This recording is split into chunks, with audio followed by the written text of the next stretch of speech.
tarde, amados alunos da Escola Bíblica Sem Fronteiras. Que alegria, estamos voltando de um período de recesso, né? Espero que você tenha descansado nesses dias. Particularmente, eu acho que a palavra de Deus nunca é demais e que ela que nos traz o verdadeiro descanso, não é? Mas certamente que a própria Bíblia nos instrui.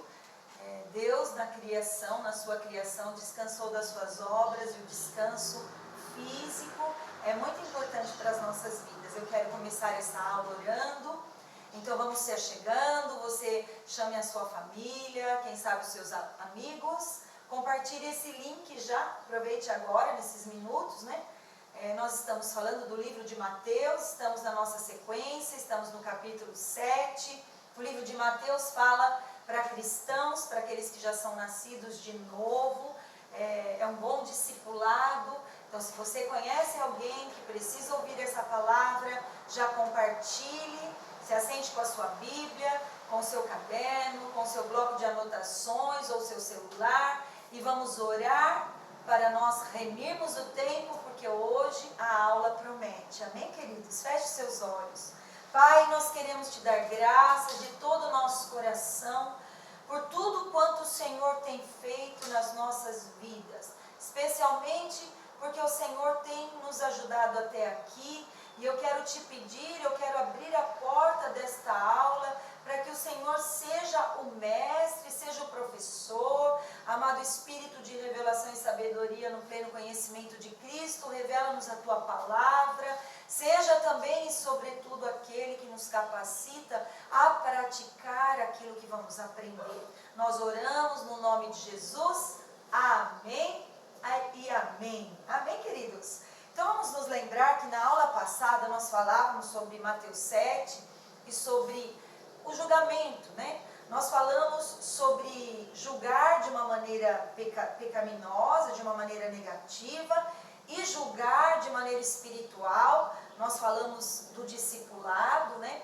Algumas vezes nós somos chamados a falar na vida das pessoas, outras vezes nós somos chamados a ouvir das pessoas que julgam conforme o discipulado para nos ajudar no crescimento, né? Nós aprendemos a perceber essas situações, quando o julgamento é negativo e quando ele é permitido, né? E hoje na aula 38, que hoje é a aula que nós estamos falando, é a aula de número 38, nós vamos aprender um pouco mais sobre isso. Na verdade, nós estamos estudando acerca de um reino, e todo reino, assim como o Brasil tem uma constituição, todo reino tem uma constituição. Assim também é o reino de Deus, ele tem uma constituição. E nós não queremos ser somente salvos, né? É claro que quando nós falamos da salvação pela graça e do reino pelas obras, nós não estamos falando de duas coisas diferentes. Nós só tratamos de maneira diferente para compreendermos as questões da salvação e do reino, da graça e das obras, né? Mas é claro que nós estamos no reino pela graça. Primeiro nós passamos pela experiência da salvação, então somos conduzidos ao reino, somos conduzidos então a sermos galardoados e recompensados pelas obras. Isso tem que ficar muito claro, porque senão você vai ler versículos da Bíblia que estão falando do reino, que estão falando de recompensa, que estão falando de obras, e vai atribuir esses textos à salvação. E a salvação, que fique bem claro, ela é de graça. Você não fez nada para merecer, você simplesmente reconheceu que Jesus Cristo morreu naquela cruz e ressuscitou ao terceiro dia, e que agora você o recebe como Senhor da sua vida. Amém, queridos? Vamos continuar lendo então nossa sequência do estudo, Mateus 7, dos versículos 6 ao versículo 11. Se você tem a sua Bíblia em mãos, abra comigo, seu smartphone, eu não sei, né? E eu vou já lendo para você, para nós então remirmos o tempo. Diz assim, versículo 6 de Mateus 7, diz: não deem o que é sagrado aos cães, nem atirem suas pérolas aos porcos, caso contrário, estes as pisarão, e aqueles voltando-se contra vocês os despedaçarão. Peçam e lhes será dado, busquem e encontrarão, encontrarão, batam, e a porta lhe será aberta. Pois todo o que pede, recebe, o que busca, encontra, e aquele que bate, a porta será aberta. Qual de vocês, se seu filho pedir pão, lhe dará uma pedra? Ou se pedir peixe, lhe dará uma cobra? Se vocês, apesar de serem maus, sabem dar boas coisas aos seus filhos, quanto mais o Pai de vocês, que está nos céus, dará coisas boas aos que lhe pedirem. Uau! Jesus está falando então acerca de duas coisas nesse momento. E vamos ver essas duas questões. Então a primeira coisa que ele começa dizendo é que nós não devemos dar pérolas aos porcos. O que são porcos ou cães na Bíblia? Né? Se você pegar lá a segunda carta de Pedro 2, do versículo 21 ao 22, está escrito assim, 2 Pedro 2, dos versículos 21 e 22, diz assim: teria sido melhor que não tivessem conhecido o caminho da justiça, do que, depois de o terem conhecido, voltarem as costas para o santo mandamento que lhes foi transmitido. Confirma-se neles que é verdadeiro o provérbio: o cão voltou ao seu vômito, e ainda a porca lavada voltou a revolver-se na lama.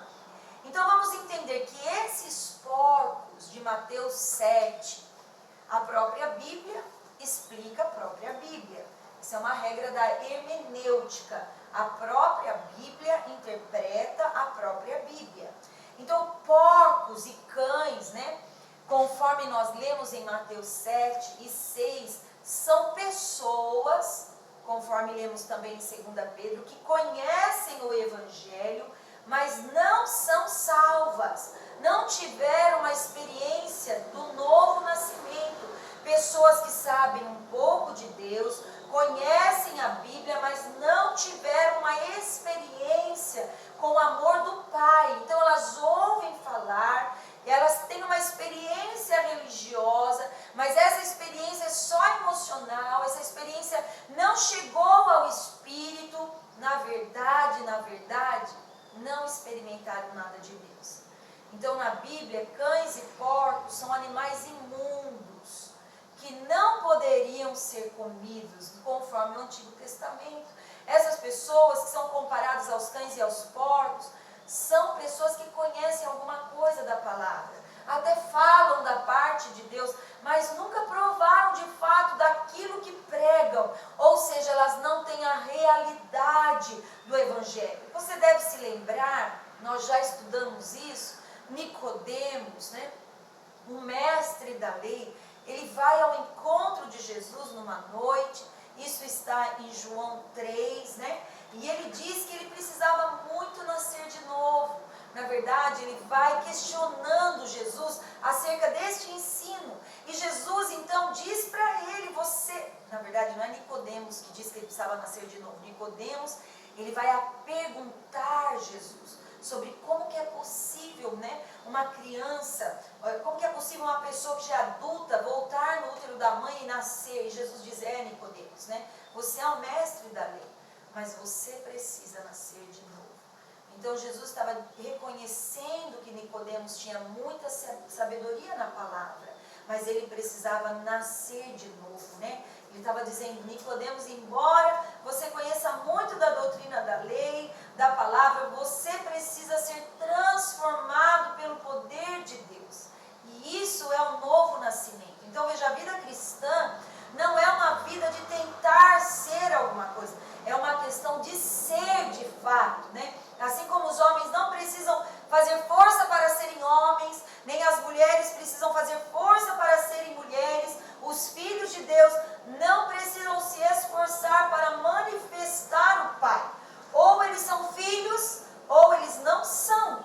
Filipenses 3, versículo 2. Abra sua Bíblia comigo. Filipenses 3, versículo 2. Diz assim: cuidado com os cães, cuidado com esses que praticam o mal, cuidado com a falsa circuncisão. E em Apocalipse 22:15 é um texto forte. Apocalipse 22:15 diz assim: fora ficam os cães, os que praticam feitiçaria, os que cometem imoralidade sexual, os assassinos, os idólatras e todos os que amam e praticam a mentira, ou seja, aqueles que não provaram do novo nascimento. Mais uma vez a Bíblia está falando da própria Bíblia, está falando de cães e porcos como pessoas que não nasceram de Deus, portanto são criaturas de Deus. Nós costumamos ver muitas frases erradas postadas nas mídias sociais. Eles dizem, todos são filhos de Deus. Não, não é isso que a Bíblia diz. Todos são criaturas de Deus. Filhos de Deus são esses. João 1, versículo 12. João 1, 12 diz, contudo, aos que o receberam, aos que creram em seu nome, deu-lhes o direito de se tornarem filhos de Deus. Então, quem são de fato os filhos de Deus? Os que receberam Jesus, os que creram no nome de Jesus, os que confessaram com a sua boca a esses. O Pai deu-lhes o direito de se tornarem filhos de Deus.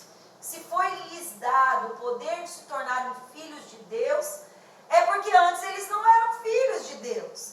Todos os homens são criaturas de Deus, mas para se tornarem filhos de Deus, para deixarem de ser porcos, cachorros, animais, carnais, portanto, é necessário nascer de novo, né?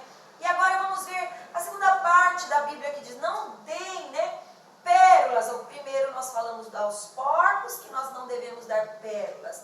E o que são essas pérolas, conforme esse contexto que nós estamos lendo? As pérolas estão falando de experiências espirituais, daquilo que Deus tem feito em nossas vidas. A Bíblia diz que a vida eterna é que te conheçam a ti, o único Deus verdadeiro.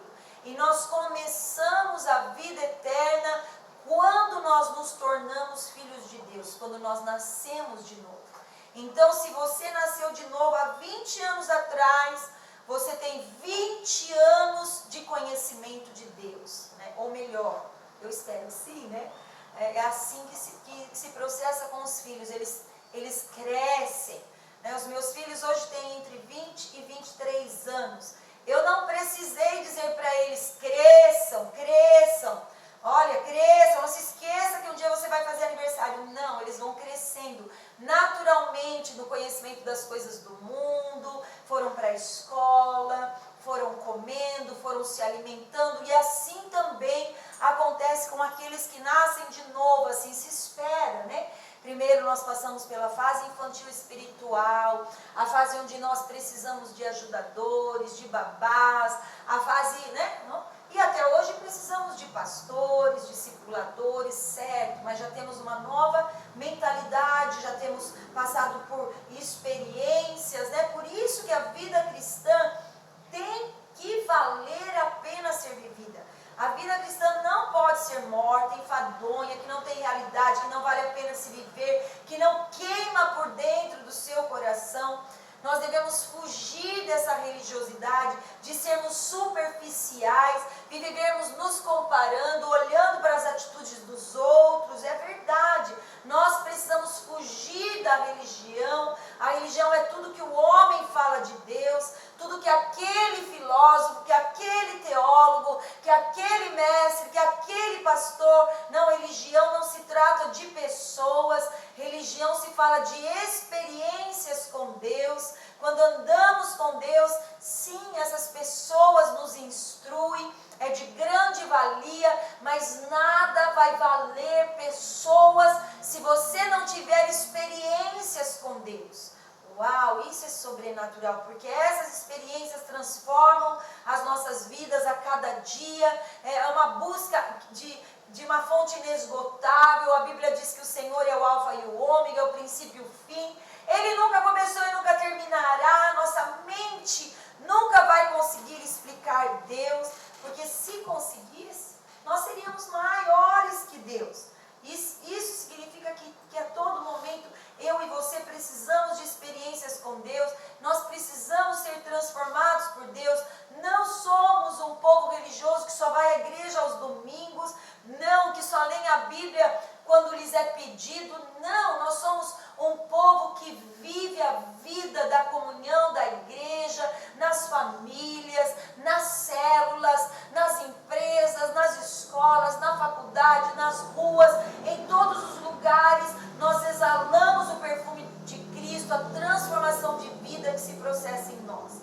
Você precisa saber que a salvação acontece em 3 momentos.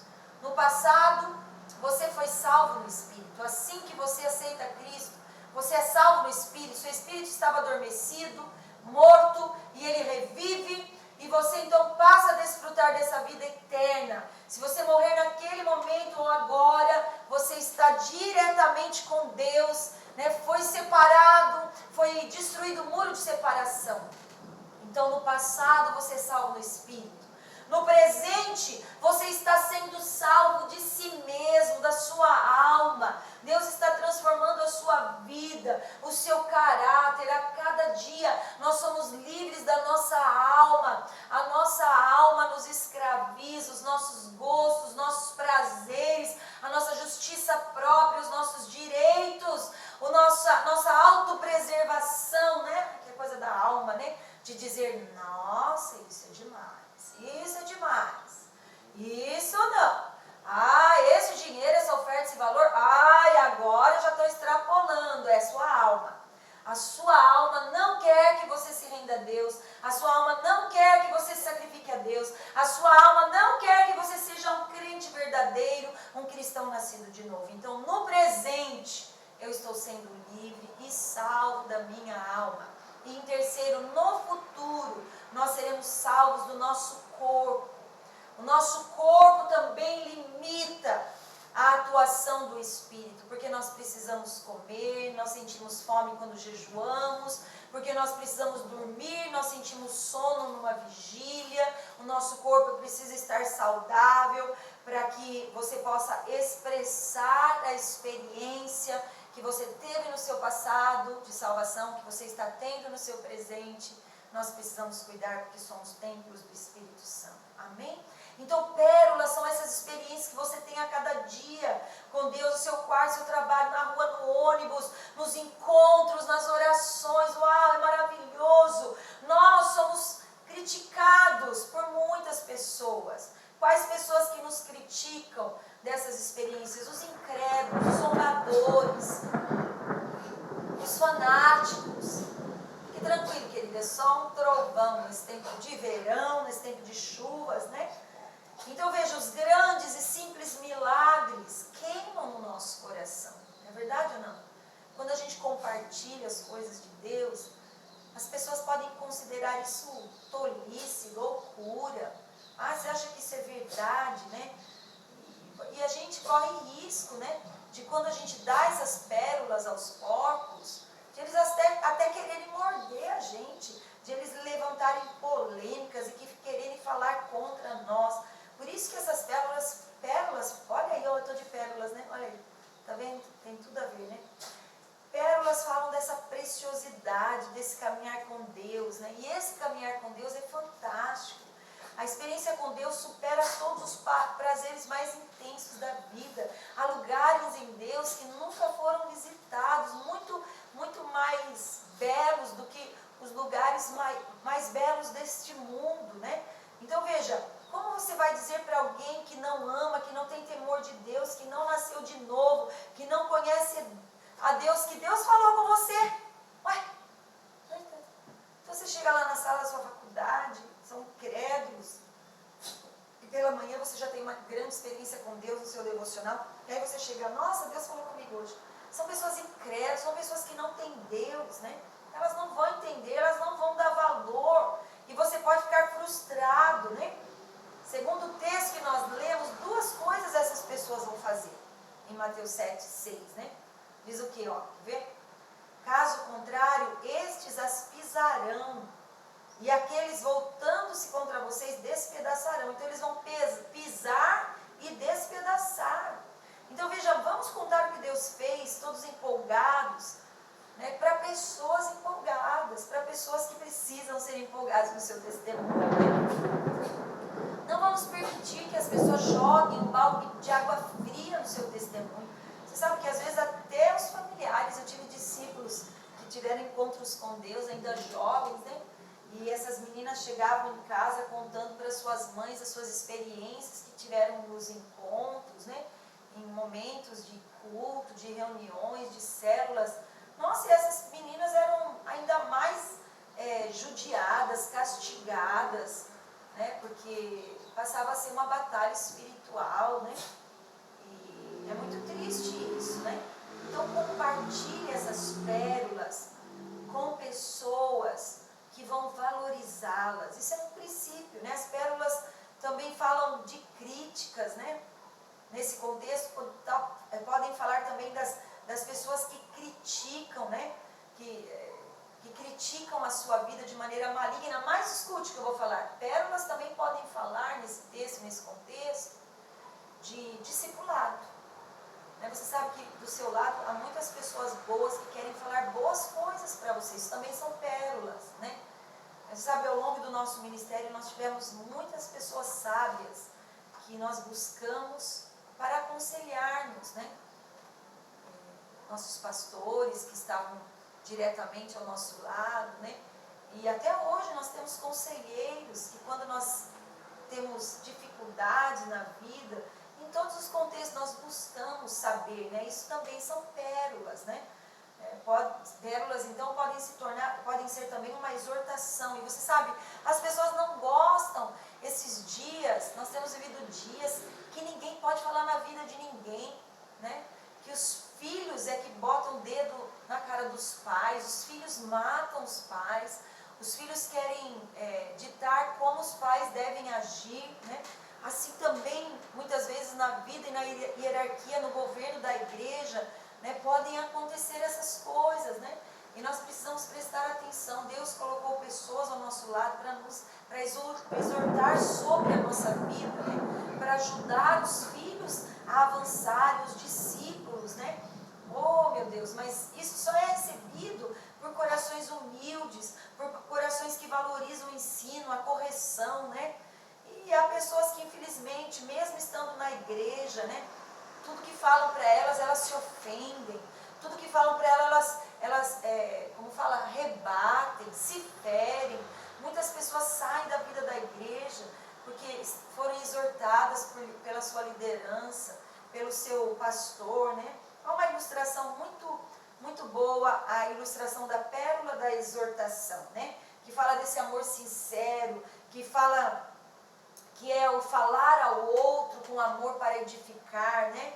Isso é uma pérola para o nosso crescimento. Então veja só, conta-se que um rapaz gostava muito de dirigir o carro, né?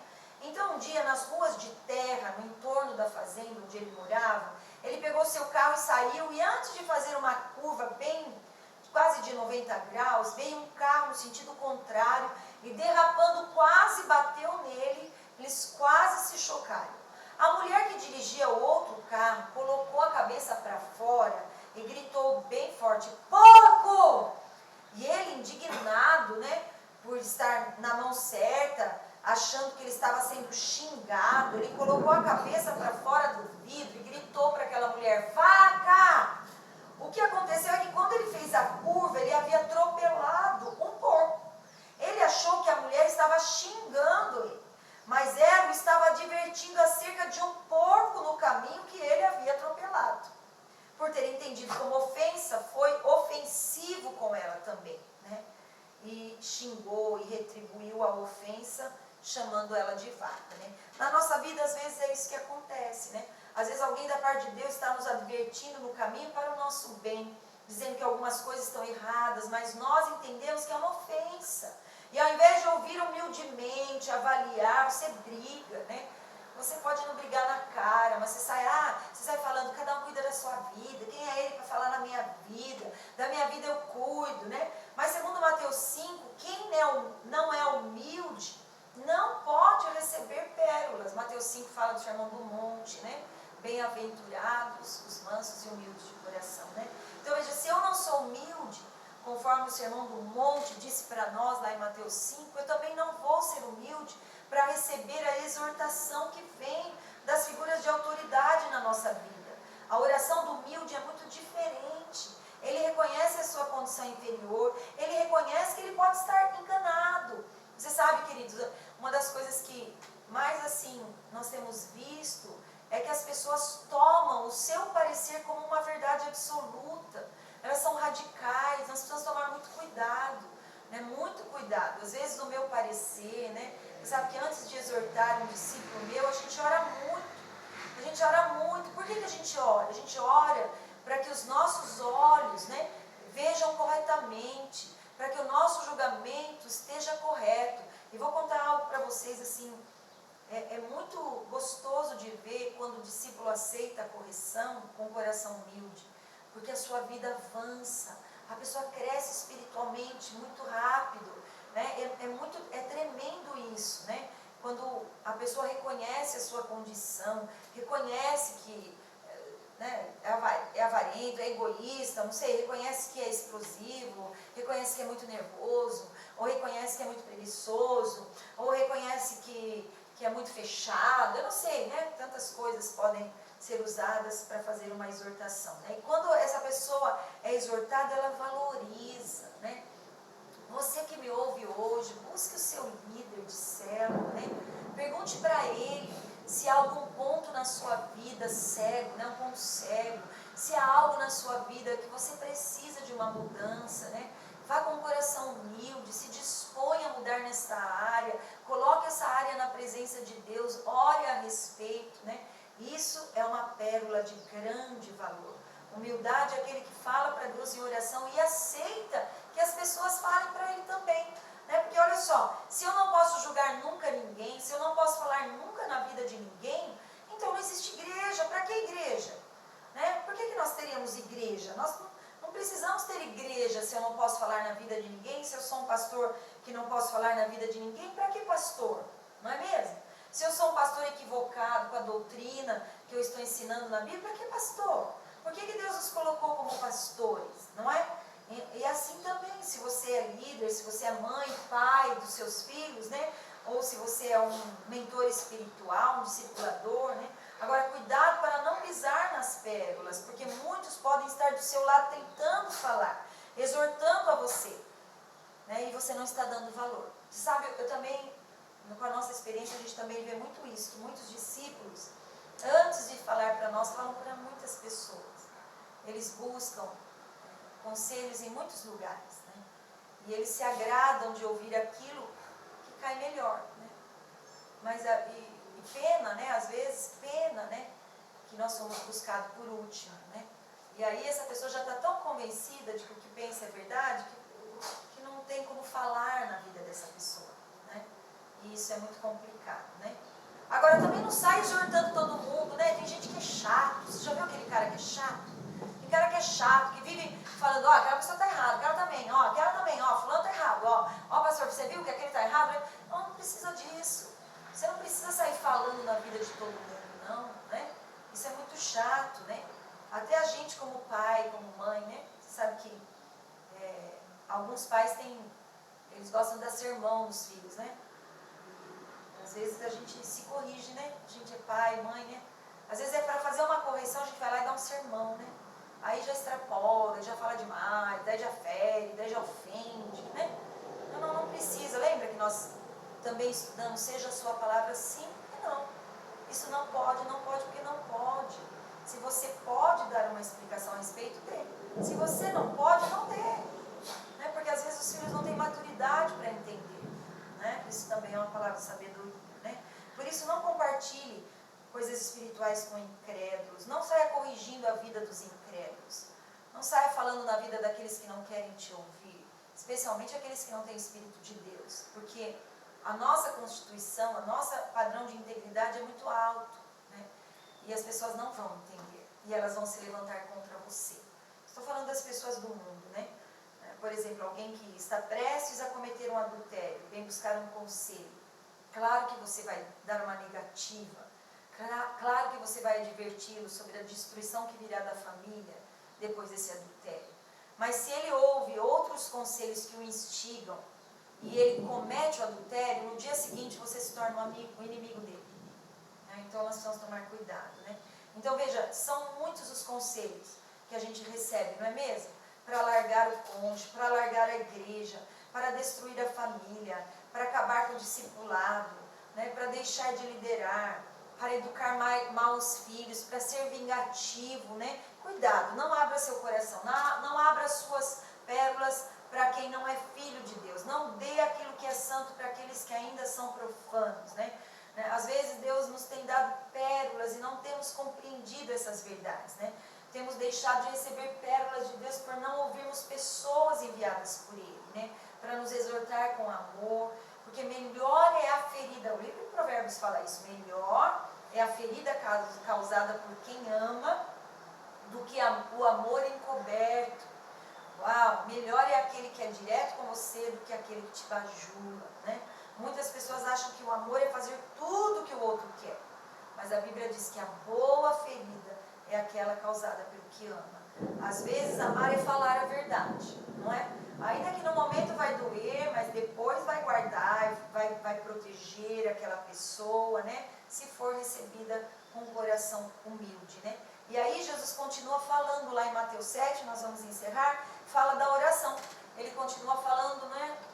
No mesmo texto, diz, peçam e lhes será dado, busquem e encontrarão, batam e a porta lhes será aberta, pois todo o que pede, recebe, o que busca, encontra, e aquele que bate, a porta será aberta. Qual de vocês, se o filho pedir pão, lhe dará uma pedra, ou se pedir peixe, lhe dará uma cobra? Se vocês, apesar de serem maus, sabem dar boas coisas aos seus filhos, quanto mais o Pai de vocês que está nos céus dará coisas boas aos que lhe pedirem. Então veja, vamos perceber que a Bíblia, principalmente no Sermão do Monte, Jesus menciona a oração muitas vezes, porque é a oração que vai te dar poder, que vai te dar condição para viver o padrão do reino. É a oração que vai te dar a condição para viver a constituição do reino de Deus, que nós estamos falando, né? É a oração que vai nos ligar diretamente ao céu, que nos conduz, nos faz tocar em Deus, que nos liga a Deus, que traz a vida de Deus até nós, né? Uau, é a oração que nos sustenta em Deus, né?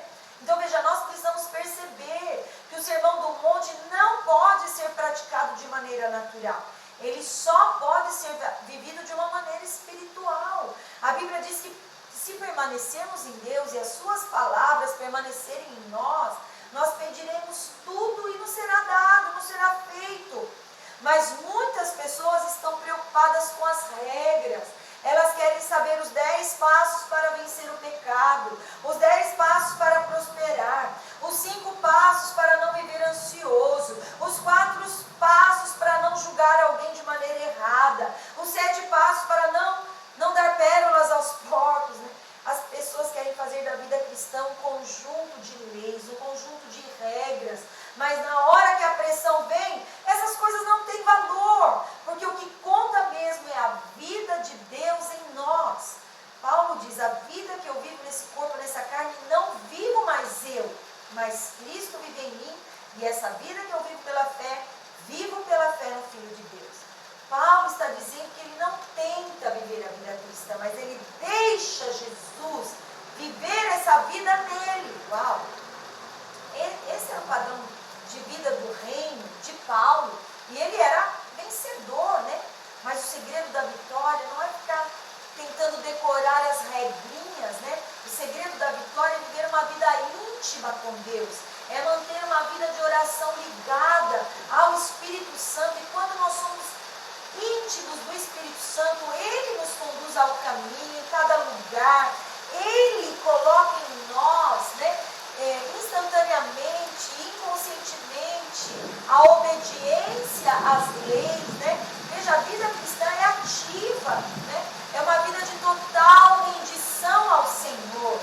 Uau, né? E uma das coisas mais difíceis da vida cristã é orar.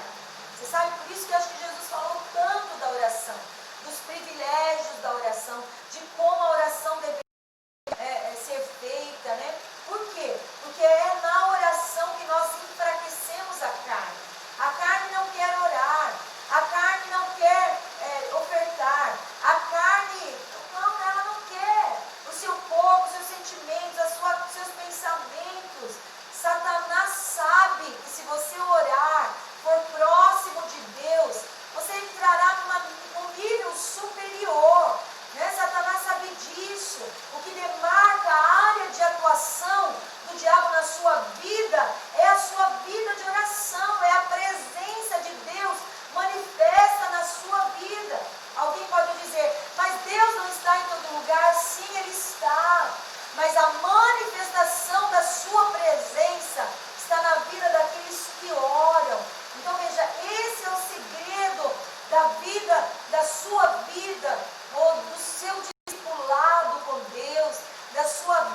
falar um pouco mais sobre isso na próxima aula.